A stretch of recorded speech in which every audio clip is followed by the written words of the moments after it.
대전 MBC와 함께하는 스마트 선거 방송. 시민이 기획자고 참여자인 방송. 우리가 직접 말하고 갈아엎는 정책 이야기 지금부터 함께합니다. 이번 주제는 노동입니다. 네, 서비스직, 사무직, 생산직. 우리 사는 세상에는 수많은 노동자들이 있거든요. 그럼요. 노동 이행시. 바로 들어갔네. 노쇠할 때까지 동. 다 빠지게 일하는 노동자. 이 한 몸 으스러질 때까지 일을 해도 노동의 굴레에서 벗어나는 게 쉽지가 않아요. 네, 그렇습니다. 이 노동의 굴레에서 벗어나기 쉽지 않다라고 말씀을 하셨는데 그 안에 들여다보면 참 문제들이 많거든요. 그렇죠. 그와 관련된 다양한 의견들 들어봅니다.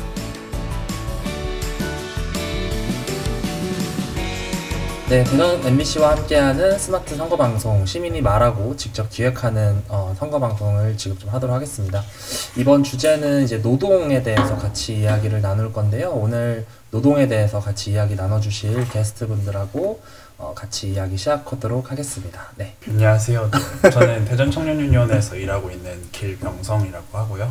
이제 고용 안정을 받고 노동법을 보장받고 또 생활 안정을 위해서 넓게는 입법 활동부터 정책 제안으로 실태조사 또 캠페인 활동까지 여러 가지 활동을 하고 있습니다. 안녕하세요. 저는 사회활동조합 혁신청의 성민정입니다. 노동 관련돼서 노동 권익을 침해하는 사건들과 다양하게 이제 계속적으로 권리가 침해되는 문제들이 계속적으로 발생되는 거에 있어서 문제를 느끼고 있고 마음 건강이 이제 좋지 않은 청년들의 많은 관심을 가지고 있습니다. 저는 이제 김영진이라고 합니다. 그 시민의 총선이라고 하는 시민들이 직접 의제를 발굴하고 국회의원 후보들에게 공약을 제안하는 프로젝트를 현재 같이 하고 있고요. 노동과 관련해 가지고는 아무래도 한국 사회에서 최근에 이제 김용균 님의 그 안타까운 사건들도 사실 있었고 또 그로 인해서 30년 만에 산업안전보건법이 전면 개정이 됐었거든요. 그래서 관련해서 좀 오늘 그 이야기를 하면은 좋을 것 같아서 같이 참여하게 되었습니다. 네. 청년고리라고 하는 비영리 민간단체에서 활동을 하고 있는 청년활동가 이진희라고 합니다. 저는 노동과 관련해서 이제 다양한 의견들이 나오시겠지만 그 중에서도 저는 청년 일자리 지원 사업과 관련해서 지금 실질적으로 청년들에게 얼마나 이제 일자리 지원 사업이 효용이 있게 다가오는지 그런 정책적인 부분에 있어서 좀 되짚어봐야 되는 부분들과 동시에 이제 청년 노동자분들이 이제 어떤 현실 안에서 일을 하고 있는지 그리고 청년 노동자분들이 더 나은 환경 안에서 어떤 일을 해 나갈 수 있는지에 대한 얘기들을 같이 나눠보려고 나오게 됐습니다. 좀 이번 21대 국회 때 노동과 관련해가지고 좀 반드시 제안됐으면 하는 내용들, 법안, 이런 것들 좀 있을까요? 플랫폼 노동 관련돼서 주로 나누긴 했는데 워낙 지금 코로나로 다들 어려우신 상황이잖아요. 그래서 코로나에 의한 걸로 조금 먼저 말씀을 드리면은 사실 코로나 때문에 경제가 어렵기 때문에 이제 그 일하시는 아르바이트에서 일하시는 분들이나 일하시는 분들이 이제 강제로 해고를 당하거나 이제 휴가를 강제로 보내시는 일들이 자꾸 발생을 하고 있어요. 무급 휴가를 보낸다거나 네, 이런 것들. 네. 그래서 그런 상황에서 사실 이제 근로기준법에는 조금 안전망이 어느 정도 있지만 5인 미만에 일하시는 분들은 휴업수당을 사실 받기도 어려운 상황이고 그리고 해고를 예고는 해야 되지만 사실 그거에 대해서 부당해고라고 이제 진정을 넣을 수 없는 법적인 안전망이 없기 때문에 조금은 어려움을 겪고 있는 상황이 있음을 먼저 말씀드리고 싶고 또 코로나로 인해서 사실 큰 일이기 때문에도 어쩔 수 없이 관심이 많이 쏠리고 있지만 또 이런 가운데서 사실 많은 노동 현장에서 이제 노조가 탄압을 받는 분위기가 계속 있어지고 있거든요. 그래서 이런 부분에 조금 관심을 가져주시기를 부탁드리는 말씀을 처음에 좀 드리고 플랫폼 노동 관련해서 저희가 대화를 나눈 부분은 사실 앞에 부분과 크게 다른 맥락은 아닙니다. 아무래도 노동자성을 인정을 잘 못 받기 때문에 이제 노동법이라던가 사회 안전망으로부터 자꾸 사각지대에 놓이게 되고 안 그래도 이제 건으로 이 모든 것들이 거래가 되는 상황 속에서 이제 그런 복지라던가 이런 것들이 잘 안 갖춰져 있기 때문에 그런 부분에 어려움들이 사실 많은데요. 플랫폼 노동이라고 하는 단어가 좀 생소한 단어잖아요. 좀 어떤 걸 플랫폼 노동이라고 하는지부터 좀 얘기해 주시면 어떨까요? 네, 아무래도 이제 4차 산업혁명을 많이 말씀을 하시는데 그로 인해서 이제 웹이라던가 이제 핸드폰의 어플리케이션 이런 것들을 통해서 이런 플랫폼이 갖춰지게 되고 이제 간단하게는 음식을 먹고 싶어서 이제 나는 이걸 먹고 싶다라고 이제 요교나 배달민족 같은 곳에 이제 올리게 되면은 그것이 떴을 때 이제 이것을 제공해 줄 수 있는 분들이 이제 사이에서 플랫폼을 통해서 노동이 거래되는 것을 플랫폼 노동이라고 합니다. 뭐 라이더분들이시나 아니면 뭐 최근에 타다에서 이제 기사로 일하시는 분들이나 뭐 이런 것들 말씀하시는 네, 거죠? 맞습니다. 네. 네, 예시로는 그렇게 있는데 사실 최근에 이제 소식으로는 이제 라이더 유니언 중에 서울 쪽에서 이제 시에서 노조 설립을 이제 인가해줌으로써 이제 노동 3법이 보장이 되었는데 그 세부 사항에서 사실 근로자 5명만 인정을 받았다. 그래서 그 다른 분들 예외다. 또 이런 이야기도 나오고 있고 그 외에도 사실 이제 고정임금이라고 해서 11,500원으로 처음에 계약을 맺었는데 이제 계속 어려운 상황도 있다 보니까 이렇게 시급을 낮춰서 9,000원까지 또 낮춰진 상태여서 어려움을 많이 호소하고 있는 걸 보고 있습니다. 그 서비스를 만들어가는 사람들의 노동 형태도 굉장히 다양해진 거죠. 그래서 그 새로운 노동 형태가 이제 발생은 했는데 그런 새로운 노동자들이 여전히 기존의 노동법에서는 배제되어 있다 보니까 네. 플랫폼 노동자들이 이제 노동자로 인정되기보다는 프리랜서 혹은 사업자로 인정이 되면서 여러 가지 이제 산재라든지 어려운 점들이 굉장히 많다고는 좀 들었던 것 같아요. 네. 그럼 관련해서 좀 어떤 것들이 좀 대안으로 나오면 좋을까요? 일단은 아무래도 노동자성을 인정받는 게 가장 중요한 것 같은데 서울시에서는 그런 배달 노동자와 운송 노동자에 대해서 조금 인가해주는 분위기가 형성이 돼서 좀 긍정적인 부분이 있긴 하지만 사실 다른 지역은 아직도 인정을 못 받는 부분이 많기 때문에 노동자성을 인정받는 것이 가장 중요하다 생각이 들고요. 그런 부분에서 이제 근로기준법으로 이제 그 적용을 받았을 때 사실 준수하는 부분이 가장 중요하지 않을까. 그리고 그 안에서 사실 단결권이 보장이 되면서 지속적으로 그 플랫폼 노동이라는 게 생소한 개념이기 때문에 아직까지 이제 노동법이 따라오지 못하는 부분에서 자꾸만 대화를 지속적으로 하여서 고쳐나가야 되지 않을까 싶습니다. 그 플랫폼 노동자분들의 이런 그 노동자성을 인정하는 이런 부분들도 있을 거고 또 사실 플랫폼 노동자분들이 대부분 이제 너무 열악한 환경에서 이제 일을 하시잖아요. 그리고 굉장히 이제 대체되기 쉬운 업무들이 대부분이기 때문에 그 제가 봤을 때는 이제 쉽게 해고당하는 문제들 그리고 쉽게 대체되고 그런 문제들이 계속 있는 것 같아서 좀 빨리 좀 논의가 되면 좋을 것 같긴 한데 그 산업안전보건법이 개정되는 이제 좀 계기가 되었었던 이제 김용규님 관련된 그 안타까운 이제 사건도 그렇고 사실 그 이전에는 이제 구의역 김군이라고 해서 그 지하철 수리 그 관련해서 하시다가 이제 안타깝게 사고 당하셨잖아요. 그래서 그런 부분들 봤을 때 이제 여전히 우리 사회가 위험을 외주화하는 방식으로 또 노동자들의 생명을 담보로 계속해서 지탱되고 운영되는 거 아닐까.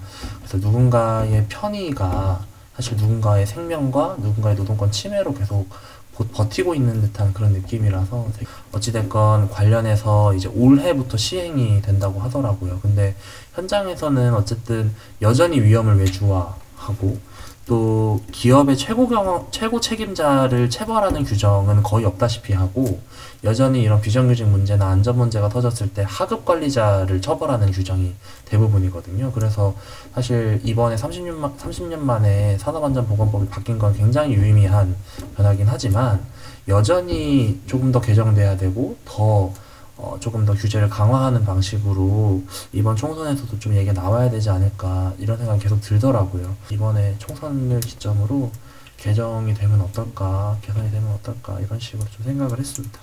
저희도 알다시피 이제 하청을 외주를 맡기면서 시작이 되다 보면은 그분들을 사실 뭐 정규 직원처럼 대해주지는 못하는 환경이 노출이 돼 있잖아요. 얼마 전에 이제 코로나19 사태 안에서도 현대자동차 같은 경우 이제 확진자가 발견이 됐을 때 그 공지를 받은 거는 원청에 있는 분들 뿐이었죠. 하청에 계신 분들은 정작 공지를 제대로 받지도 못하고 그런 이제 코로나 바이러스에 노출될 수 있는 위험이 있음에도 불구하고 이제 공식적인 절차를 통해서 소식을 듣지 못하는 경우들이 여전히 있잖아요. 근데 정부가 내놓은 정책들도 분명한 한계가 있는 것 같아요. 뭔가 의무를 부여한다기보다는 권고 조치 정도로만 되다 보니까 이게 실제로 뭐 법적으로 제재를 가한다고 해도 현장 안에서 얼마나 적용이 되고 있고 그런 걸 감시하거나 관리 감독하는 규제가 좀 강하게 적용되지 못하고 있는 것 같아서 만약 뭐 법의 변화라든지 이런 게 유의미한 뭐 하나의 변화라고 볼 수 있지만 실제 현장에서 어떻게 적용되고 있는지까지를 점검하는 과정이 빠져 있다라는 생각이 들어서 이번 총선을 앞두고 이런 부분들을 어떻게 우리가 채워 나갈 건가에 대한 논의가 필요해 보입니다. 이런 부분들이 이제 법안 개정이 계속 필요한 것 같기도 하고 또 노동 현장에서 안정성, 그 노동자의 생명을 더 중시하는 자본보다도 노동자의 생명을 더 중시하는 기준으로 법안이 개정되는 건 당연히 필요한 거고 또 그 과정에서 이제 어쨌든 노동 권익 침해가 계속해서 발생하고 그 침해된 권익으로 인해서 사실은 노동자분들이 굉장히 많은 피해를 받고 있잖아요. 뭐 임금에 대한 현실적인 부분도 있고 또 마음 건강과 같은 스트레스 뭐 이런 것들도 있을 것 같은데 그 부분들은 그 민정님이 얘기 준비하신 것 같은데 어떤 거 같으세요? 그 앞서 이야기했었던 것처럼 이제 계속적으로 이제 노동 환경이 이제 불안정하다 보니까 그로 인해서 이제 특히 청년 노동자들에 대한 상처가 계속적으로 증가하는 게 계속 보이게 되고 그리고 이제 먼저 이제 코로나 아까 잠깐 이야기했었던 건데 코로나 관련해서도 이제 아까 진희님이 이야기하셨던 거기 그 기업에서 그런 그 확진자가 발생이 되었을 때 이제 정보 전달도 제대로 되지도 않았고 이제 마스크를 이제 제공을 한다고 했는데 이제 원청 분들에게는 또 계속해서 공유되고 있는 뭐 KF94의 마스크를 제공을 했는데 하청 분들에게는 이제 며칠 뒤에 지급이 됐는데 그것 또한 이제 방한용으로 이제 바이러스를 막기보다는 그냥 방한용으로 제공을 하는 것도 계속 보이고 그리고 이제 그 관련해서 이제 무급 휴가를 계속 낸다고 이야기를 했는데 그것도 이제 특히 항공업체에서 되게 그런 일들이 했을 때 되게 빠르게 행동을 한 게 뭔가 항공업체였지 않았나 싶었어요. 가장 그런 무급 휴가 관련돼서 이야기가 항공업체에서 가장 먼저 나왔고 보니까 또 최대 막 3개월, 5개월까지 무급 휴가를 이렇게 권고하는 걸 보고 되게 깜짝 놀랐거든요. 휴직을 권고하는. 그래서 이게 아무리 이런 사태가 있다지만은 3개월에서 최대 5개월까지 일을 쉬게 되면은 지금 당장에 저거를 입장을 대입을 해봤을 때도 고정적으로 나가는 지출, 제가 또 자취를 하고 있어요. 그렇게 따져봤을 때 고정적으로 나가는 지출들에 확실히 있는데 그런 것들이 전혀 조정되지 않고 있는데 일은 갑자기 쉬게 되니까 그랬을 때 생계에 대한 막막함이 굉장히 크게 다가올 것 같다라는 걱정도 컸고 그래서 대화 모임 올린 것 중에 이제 저희 언니가 이제 개인 사업자예요. 그러다 보니까 그 이제 방문 학습을 하고 계신 선생님으로 하고 있는데 이제 개인 사업자다 보니까 이런 일이 있으니까 다 취소가 되면서 그 언니도 이제 생계에 대한 막막함을 좀 고민을 하고 있는 것 같더라고요. 그래서 그 옆에서 저도 계속 지켜보고 이제 저도 계속 걱정이 되고 그런 것처럼 이제 뭔가 그러니까 노동을 하는데 많은 이유가 있겠지만 가장 1순위는 좀 생계이지 않을까 싶어요. 그 생계를 목적으로 두다 보니까 이제 저임금 장시간으로 노동하는 청년들이 저임금으로 하게 되면은 이제 그러니까 한 가지 일을 끝내고 또 다른 일을 하러 또 아르바이트를 가고 그렇게 하면서 하루에 2-3개의 아르바이트를 하면서 이제 자신의 식사 시간이나 여가 시간을 없애고 돈을 벌기 위해서 더 많은 일을 하려고 하고 그리고 그런 식으로 장시간 업무를 하게 되면은 아까 얘기했던 것처럼 식사도 거르게 되고 청년들이 가장 뭔가 급박한 일이 있을 때 가장 먼저 포기하는 게 밥이라고 이야기를 하더라고요.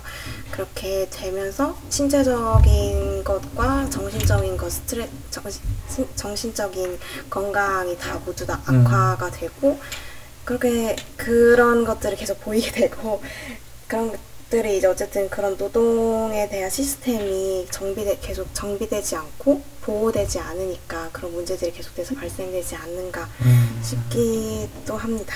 네, 많이 이제 이슈가 되는 것 중에 하나는 그 갑질 문제 같은 것들, 특히 아르바이트생 분들이나 특히 청년 노동자를 대상으로 하는 성희롱 같은 것들도 마찬가지고요. 여러 가지 이제 어려움들이 당연히 많이 있는 것 같고, 또 민정님이 얘기하셨던 그 장시간 저임금 노동을 하게 되면은 사실 자연스럽게 주변의 관계들로부터 고립되잖아요. 그러니까 당연히 이제 사람을 못 만나게 되고, 또 자신이 당면하게 되는 문제들이나 여러 가지 어려움들을 혼자서 해결해야 되는 이런 또 어려움들이 있는 것 같아가지고, 그랬을 때 상처받는 청년들, 노동자들에 대한 대책들도 좀 같이 마련이 되면 어떨까 좀 생각이 좀 드는 것 같아요. 청년골이나 여러 가지 이제 관련 사업들 하신다고 했는데, 하시면서 마음 건강에 어려움을 겪으셨던 일은 없었어요? 제가 사업 운영을 하면서도 네. 역시나 같이 공감하면서 마음이 좀 아팠던 경험들도 되게 많고, 이 친구들이 뭔가 항상 요청을 하는 게 자기네들은 그러니까 일을 하고 싶고 일에 대한 경험을 좀 얻고 싶은데, 내몰리는 이제 노동시장 안에서 본인들이 할 수 있는 건 단순 업무라는 거죠. 그것조차도 이제 받을 수 있는 이제 임금이 너무 적다 보니까, 진짜 말씀하신 대로 대학생들 같은 경우는 적어도 아르바이트를 주말 평일 다 나눠서 할 때 두세 개의 아르바이트를 하는 경우들이 되게 많았어요. 왜냐면 시간을 맞추기가 힘들다 보니까. 그래서 그런 가정 안에서 이제 말씀하신 대로 친구들과의 관계도 소원해주고, 오히려 자기의 이런 상황들이 가족들이 걱정을 할까봐 가족들과의 연락도 끊어지면서 나는 그럼 누구에게 이걸 터놓을 수가 있지? 라는 거에서부터 시작돼서, 그리고 그런 것들에 대한 외로움뿐만 아니라 이제 고립된 관계 안에서 자기의 자존감까지도 낮아지는 문제가 계속 발생이 되더라고요. 그래서 그런 상황들을 보면서 청년들이 지금 겪고 있는 문제들이 결국은 이 친구들도 본인이 먹고 살려고 하는 이 가정들인데, 왜 이 가정들 안에서 더 상처받아야 되고 뭔가 굴에 빠져버린, 동굴 안에 빠져버린 것처럼 이렇게 헤어나오지 못하는 상황이 반복되고 있을까에 대한 문제의식이 계속 있었고, 그래서 저는 청년거리 안에서 사실 실제로 제가 했던 사업들은 청년 일자리 지원 사업이었어요. 정부가 이제 청년들을 대상으로 일자리를 늘려서 실제로 청년들이 하고 싶은 일을 할 수 있게끔 하겠다. 하지만 이제 현장에서 봤을 때 과연 이게 정말 청년 일자리를 발굴하기 위한 사업인지, 혹은 정부의 청년 일자리 수를 늘리기 위한 지표 사업인지에 대한 의문이 좀 들었었어요. 그래서 크게는 이제 일을 경험할 수 있는 경험에 대한 설계보다는 1년 동안 너희들에게 기한을 줄게, 그리고 지원금을 얼마를 줄게, 너네는 그 안에 성과를 내. 단순한 이런 구도 안에서 이거를 이제 청년 일자리 지원 사업이라고 추진을 하고 있었는데, 사실 아시다시피 청년 일자리 지원 사업은 취창업 위주로 좀 구성이 되어 있다 보니까, 말씀하신 앞서서의 이제 노동 분야에 있어서 실제 청년들이 내몰리고 있는 일자리 시장 안에서의 지원이 얼마나 있는가에 대한 의문도 있고, 뭐 이루어지고 있는 취창업 지원조차도 단기 지원이 대부분이에요. 그러니까 1년 이상을 넘어가는 지원 사업이 없어요. 근데 창업을 만약에 예를 든다고 했을 때 1년 지원해 줬을 때 자기의 사업장을 구비하고 홍보를 하고 브랜딩을 세우고 뭐 모객을 해가지고 고객을 확보하고 이런 게 1년 안에 이루어지기는 정말 불가능에 가깝거든요. 근데 그 1년을 주고 나서 너네 사업자 등록했으니까 우리는 일자리 하나 늘려는 거야 라고 돼버리면, 이건 지원 사업이 본래 목표했던 바와 되게 다르다라는 거죠. 그래서 이런 부분들에 있어서 현장에서는 참 지원 사업이라고 나오는 사업들이 실질적으로 어떻게 설계가 돼야 청년들에게 도움이 될까라는 고민을 하게 됐고, 그런 안에서 이제 대안적인 요소로 생각을 한 건 좀 단계적인 지원이 필요하지 않을까. 다른 지원 사업들을 보면은 이제 1년 단위 사업이 아니라 3년, 5년 단위 중장기 사업을 계획해서 이제 들어오는 단체들도 있어요. 그러면 그 지원 사업은 대부분은 뭐 예를 들어 씨앗 단계, 줄기 단계, 그리고 열매 단계로 나눠서, 씨앗 단계에서는 이들이 이 지역사회 안에서 정말 자원들을 가지고 어떻게 창업으로 기반을 닦아나갈까를 다져놨다면, 그 다음 단계는 줄기 단계라 그래서 뭐 너가 가지고 있는 아이템을 좀 홍보해 볼 수도 있고, 그런 아이템들을 명확하게 정리해 나가는 시기가 될 수도 있고, 그 다음 이제 열매 단계로 넘어갔을 때 실제 이제 매출을 낸다든지 실질적인 이제 성과를 가져오는 단계가 있는데, 지금 이런 사업을 하는 게 오히려 민간 영역에서 이렇게 하고 있지, 정부 지원 사업으로는 이런 구조가 전혀 고려가 되고 있지 않은 한계가 있는 거죠. 그러니까 청년 개개인의 그 앞으로의 자립과 또 자신의 업을 고민하는 이런 지원이 아니라 진짜 이제 일자리 개수 늘리기 위한 단기 일자리 중심으로 하다 보니까, 실제로 이제 일자리 개수는 이제 많이 늘어났다라는 통계가 계속 나오는데, 현장에서 저도 같이 경험을 하다 보면은 진짜 너무 열악한 일자리 지원인 거예요. 그래서 대체로 다 1년 미만의 일자리 지원이니까 퇴직금도 안 나오고, 또 관련해서 단순 업무 위주로, 그러니까 기간이 짧다 보니까 기업 입장에서도 단순 업무 위주로밖에 당연히 업무 배치를 못 해주고, 그래서 그런 어려움들이 계속 있어서 이것도 개선이 되면 좋을 것 같아요. 뭐 정치인 분들이나 혹은 그 행정에서는 좀 어떤 반응이세요? 이런 이야기를 딱 하실 때? 저희는 항상 무슨 얘기를 하냐면 제가 지금 지원했던 지원 사업에서 저도 계약직으로 11개월 일을 하게 된 거였어요. 그러니까 정작 그거를 주최한 게 고용노동부 사업이었는데 고용노동부가 비정규직 일자리를 가지고 일자리 지원 사업을 한 거죠. 그래서 이런 구조가 과연 올바른가? 그래서 장기적인 지원 그리고 이제 정규직과 비정규직을 구분하지 않는 직원 이제 노동시장 안에서의 그런 안정적인 일자리 확보가 필요하다라고 제안을 했을 때 항상 돌아온 대답은 두 가지였던 것 같아요. 단계적으로 실행하고 있다. 당장은 어렵다. 예산 확보가 안 된다.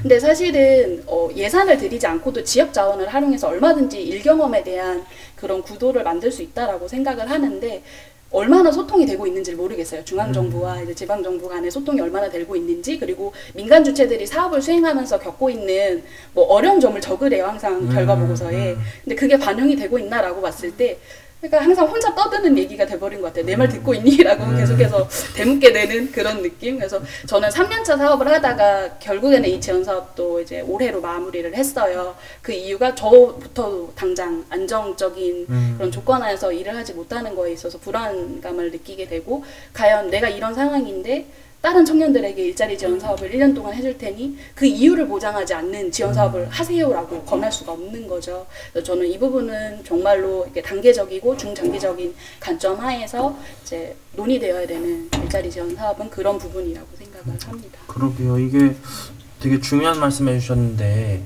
일자리 정책들이 굉장히 많아지고 있는데 그 일자리 정책 전달 체계에 대한 고민은 너무 없는 것 같아요. 그러니까 예를 들어서 일자리 지원 정책을 만들어 놨는데 그 정책을 떠받치는 거는 다시 또 비정규직 일자리.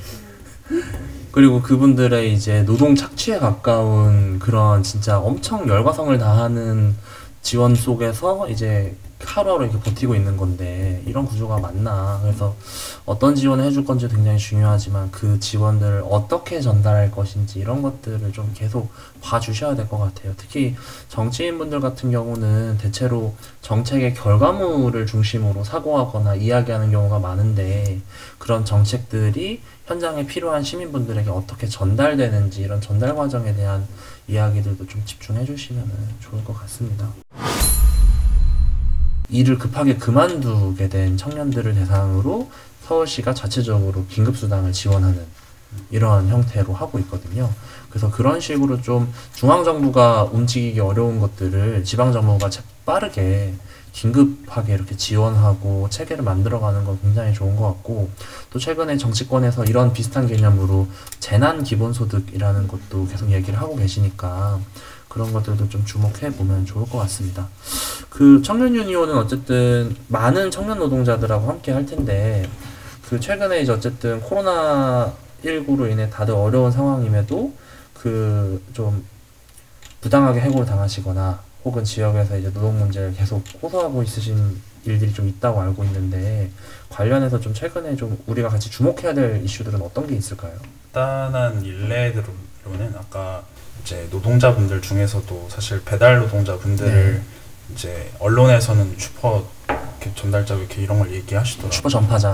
네. 전파자로 얘기하시는데, 사실 그거에 대한 복지 자체라던가 이런 게 안 갖춰져 있는 상태이고, 밖을 나가기 꺼려 하시는 분들 사이에서 이제 배달을 많이 시키시는데 그런 것들도 잘 안 갖춰져 있는데, 이제 불안해 하시니까 이제 직접적인 접촉은 원하시지 않고 엘리베이터도 좀 사용하지 않으셨으면 좋겠다 뭐 이런 내용 안에서 계단을 이용하셔야 되고, 네, 복지도 안 되고 돈도 잘 안 들어오고 휴게도 잘 안 되고 이런 영역에서 사실 배달 노동자분들도 많이 어려움을 겪고 있으신 분들 부분도 있고, 또 대전 내에서는 지금 칠성 쪽에서 사실 지금 원하청 문제로 좀 많은 고성노조나 이런 많은 일들이 있는데, 사실 노조를 통해서 이런 노동 환경을 개선하는 대화 자리를 만들어가는 이런 일들이 필요로 하는데, 노조를 할 경우에 이제 탄압을 받는 현장들이 자꾸 생겨나고 있어요. 뭐 세종시설관리공단에서도 사실 지금 노조 활동 중이고 칠성도 그렇고 코레일 테크에서도 사실 계속 진행 중인데 아무래도 경제가 어렵다 보니까 아르바이트 하시는 분들도 그렇고 시민분들도 조금은 경제가 어려운 소상공인 분들을 좀 많이 생각해 주시는 편인 것 같아요. 사실 그 분들도 어려운 부분이지만 노동자분들도 많이 사각지대에서 소외받는 부분이 많아서 이 부분을 좀 알아주셨으면 좋겠네요. 그렇죠. 그 얼마 전에 정부가 그 코로나19로 인해서 피해를 받으신 그 소상공인분들의 대출 지원을 해주는 정책들을 이렇게 마련했었는데 좀 일정 정도 뭐 방향성이나 이런 거에 대해서 여러 가지 논란은 있겠지만 필요한 정책이었다고는 보거든요. 근데 또 생각해보니까 소상공인분들은 어쨌든 가게가 있고 또 사업자가 있어가지고 그걸로 대출을 받으실 텐데 그러면 이제 아까 말씀하셨던 비정규직 노동자분들이나 이런 분들에 대한 지원은 다시 또 어떻게 가야 되는가 이런 것도 좀 고민인 것 같고 또 코로나19 이 사태가 좀 진정하게 되었을 때 가장 큰 문제는 그동안 이제 일을 하지 못하거나 쉬게 되면서 발생하는 이 민생 문제, 경제 문제들을 어떻게 다시 회복시킬 것인가 이게 제일 관건일 것 같아가지고 그 과정에서도 또 어쨌든 노동자들의 목소리가 좀 소외되지 않게끔 여러 분야에서 역할이 많이 되면 좋을 것 같습니다. 그 관련해서 어쨌든 노동 이야기를 좀 계속 하고 있는데 혹시 더 이야기하시거나 혹은 조금 이번 21대 국회의원 선거에서 좀 반드시 관철됐으면 좋겠다 하는 의견들이 좀 있으실까요? 기본적으로는 노동시장 안에서 제일 좀 염려되는 부분은 항상 정규직과 비정규직에 대한 구분이 있다라는 거예요. 결국 이분들은 다 같은 사업장 안에서 일을 하는 노동자인데 하나의 그 노동자로 묶어서 바라보는 게 아니라 저 사람은 비정규직, 이 사람은 정규직이라는 거에서부터 차별이 시작이 된다고 보거든요. 그래서 저는 비정규직과 정규직의 구분 없이 각 사업장 안에서 이 모두를 노동자로 볼 수 있도록 하나의 그 제도권 안에서 뭐 법적으로 보호할 수 있는 부분 그리고 산재 부분에 있어서 보호받을 권리 이런 것들이 좀 합당하게 인정이 될 수 있는 방안을 좀 고민을 해줬으면 좋겠다. 큰 방향성 안에서는 그런 제안을 드리고 싶습니다. 그렇죠. 그 정규직과 비정규직 문제도 있고 남성과 여성의 그렇죠. 임금 격차, 성차별 그리고 또 여러 업계에서 사실 나타나고 있는 고용 관련된 문제들도 있을 거고 또 중소기업과 대기업의 이런 여러 가지 격차들이 있을 텐데 사실 문제가 아닌 곳이 없는 것 같아요.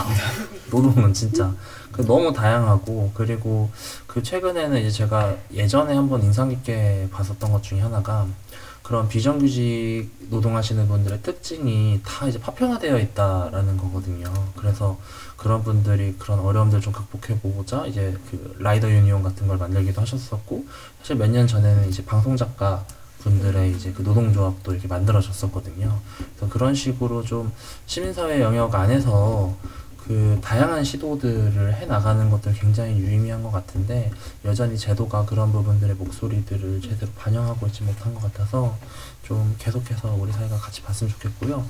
또 재난의 현장에서도 어쨌든 이런 좀 절실한 목소리들이 묻히지 않는 그런 좀 일들이 좀 많이 있었으면 좋겠습니다. 특히 노동자분들의 이런 절실한 목소리들은 계속해서 외면당하고 있는 것 같고 또 얼마 전에 이제 여러 대기업 안에서 발생하는 노동 문제들이 또 이슈가 돼가지고 농성에 들어가시는 노동자분들도 많이 봤었거든요. 그래서 그런 것들을 우리 지역사회 같이 어떻게 고민하면 좋을지도 얘기해보면 좋을 것 같습니다.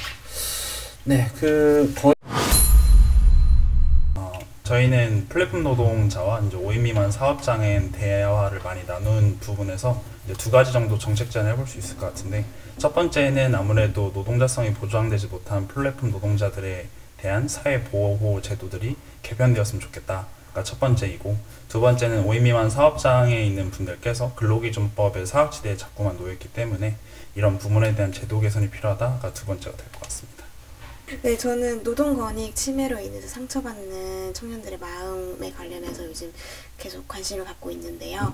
그래서 그렇게 그런 현상들이 계속돼서 발생되는 이유는 이제 계속된 차별과 이제 생계로 인해서 이제 노동을 하면서 거기서 발생되는 이제 그런 불차별에 있어서 계속적으로 또 노동을 어쩔 수 없이 해야 되는 지속적인 굴레가 가장 큰 문제라고 생각을 해요. 그래서 그 굴레를 끊어줄 수 있도록 노동 환경에 대한 전체적인 시스템 개선 방향으로 정책이 좀 제안이 됐으면 좋겠습니다. 네, 그 산업안전 보건법이 어쨌든 30년 만에 전면 개정이 되었고 또 관련해서 특성화 고등학교 학생들을 보호하는 형식으로 이런 또 논의가 되고 이제 개정이 되고는 있지만 여전히 좀 아쉬운 부분들이 많은 것 같아요. 특히 원하청 관계에서 자연스럽게 발생하는 불공정 시스템들이 또 있을 거고요. 그 안에서 자연스럽게 위험을 외주화하는 이런 문제들, 그리고 그런 위험 문제가 발생했을 때 기업의 최고 경영자를 책임지게 하는 이런 게 아니라 하급 관리자한테 책임을 물게 되는 이런 아쉬운 점들이 아직까지도 여전히 있거든요. 그래서 저는 개정된 지 얼마 안 되긴 했지만 그럼에도 어쨌든 이게 노동자들의 생명이 더 우선이기 때문에 21대 국회에서는 산업안전보건법이 다시금 노동자들의 안전과 생명을 중심으로 개정이 되었으면 좋겠습니다. 네. 저는 계속해서 좀 제가 활동을 했던 부분이 청년 일자리 지원 사업과 관련한 활동을 하면서 겪었던 우리 정부가 시행하고 있는 청년 일자리 사업의 한계들이 너무 명확했고, 그 안에서 어쨌든 청년의 일자리는 결국엔 청년들이 설 자리를 찾아 나가는 그 단계인데 여전히 수량적인 지표로만 파악이 되고 있는 것 같아요. 얼마의 실창업자가 사업자 등록을 냈느냐, 얼마의 매출을 올렸느냐라는 수량적인 지표가 아니라 조금 더 일경험에 대한 체계적인 관리, 그리고 그런 것들을 좀 제도적으로 지원할 수 있는 것들에 대한 고민이 필요할 거라는 생각이 들고요. 또 다음으로는 장기적인 관점에서 일자리 지원 사업을 어떻게 설계할 것인가를 바라봤으면 좋겠어요. 단순히 1년 단위의 지원 사업이 아니라 중장기적으로 봤을 때 단계적으로 청년들이 일자리 안에서 얼마나 자기들이 일을 제대로 된 일을 해나갈 수 있는가, 그리고 하고 싶은 일을 얼마나 구현해 나갈 수 있는가에 대한 고민을 해 나갔으면 좋겠습니다. 21대 국회의원 선거에서 논의되었으면 좋겠을 노동 정책에 대해서 좀 이야기를 했습니다.